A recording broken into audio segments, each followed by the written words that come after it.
дар шаҳри Леваканти вилояти Хатлон асосгузори сулҳу ваҳдати миллӣ пешвои миллат президенти ҷумҳурии Тоҷикистон муҳтарам Эмомалӣ Раҳмон гармхонаи инноватсионии ҷамъияти дорои маҳсулоти маҳдуди витаминҳои Тоҷикистонро мавриди баҳрабардорӣ қарор дода бо фаъолияти он аз наздик шинос шуданд.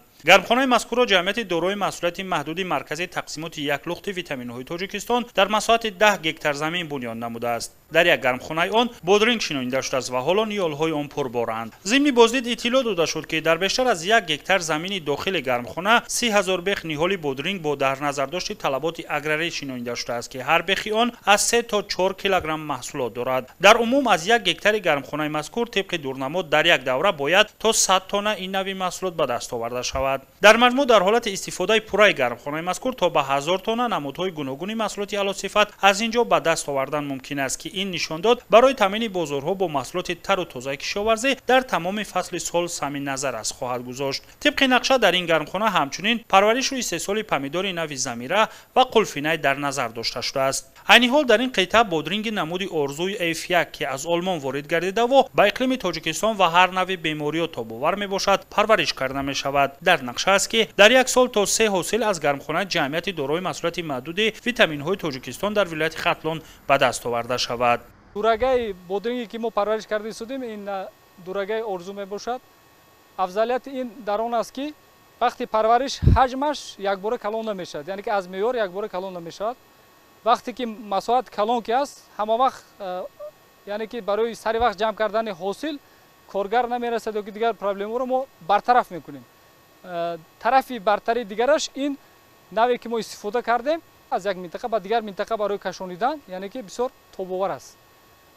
ғайр аз ин ҳосилнокӣ низ баланд дорад, яъне ки аз 1 гектар метавонем зиёда аз 100 тонн ҳосил ба ҷамъ оварем. инчунин ба касалиҳое ки дар ҳудуди ҷумҳуриямон ҳаст тобовар ҳастанд нисбат ба дигар дурагоҳое ки айни ҳол мо парвариш карда истодем.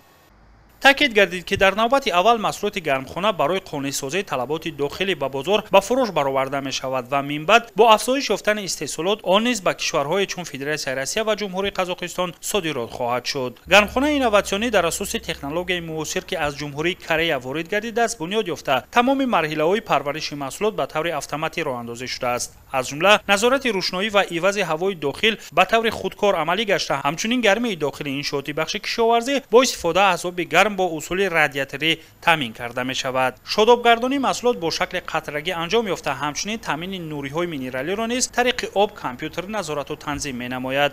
дар 1 гектари ҳамин гармхонаи инноватсионӣ зиёда аз 150 радиатор, шамолдиякҳо 40 та, вентиляторҳо хосиятҳое доранд ки барои мӯътадил нигаҳ доштани гармхона, радиаторҳо ҳам خاصیت‌هایی دارن که هم گرمدهی میکنن هم خنکدهی میکنن. کارگرایی که در داخل کارخانه کار میکنن کورس‌های مخصوصی همین کارخانه گذشته سرتیفیکات‌های مخصوصی دارن که برای پرورش همین نفهای بودرینگ، نفهای پمیدور، نفهای کلفینه تجربه مخصوص دارن. ما گرمخانه بنا کردیم گرد اطرافی که اهالی زندگی میکند با جای کار تامین میشود.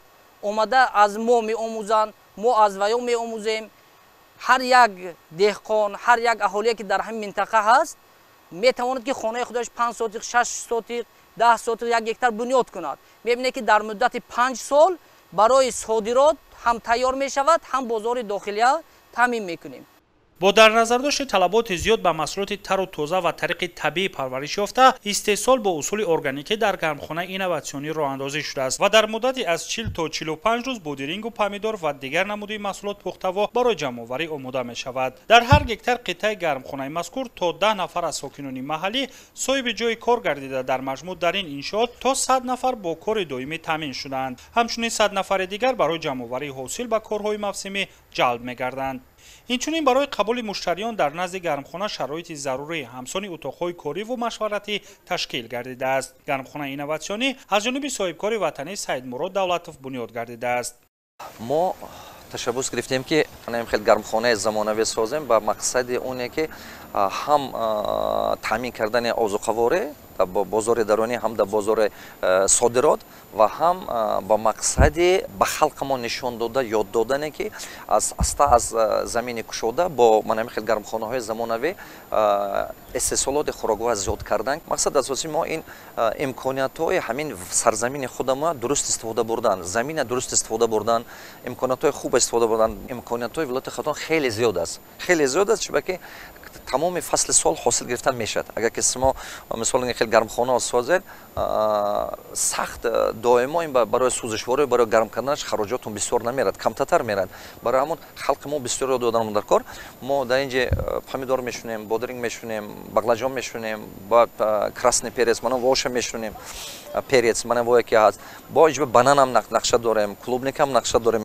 در نزد انشاءات مذکور همچنین نمایش دیگر مال و محصولات جمعیت دارای محصولات محدود مرکز تقسیمات یکلخت ویتامین های تاجیکستان که در گوشه های گوناگون کشور استحصال می‌گردد برپا گردید. تاکید گردید که شرکت در این زمان در نویه اش در مساحت 94 گکتار باغ استحصال زردآلو، انگور، آلوچه، بادام و خوش را برآورده است. همچنین صاحبکار در مساحت 6 گکتار زمین دیگر در نویه سپیتامن باغ سوپر اینتنسیو و گرمخانه اینوواسیونی را به استفاده داده است که آن فعالیتی با ثمر دارد. در نویه و جیهون باشد از جانب جمعیت در مساحت 65 گکتار زمین باغ بادام و پیستا بنیاد گردیده محصولات آن به اهالی پیشنهاد کرده می شود. پرزیدنت جمهوری تاجیکستان محترم امامعلی رحمان ضمن بازدید از گرمخانه رشد ساحه کشاورزی و تشکیل چنین انشاءات را عامل مهم تامین اهالی با محصولات تر و تازه خودی معنی داد نموده برای گسترش فعالیت منبع و افزایش استحصال محصولات در گرمخانه اینوواسیونی به مسئولین دستور و مصلحت‌های مفید دادند.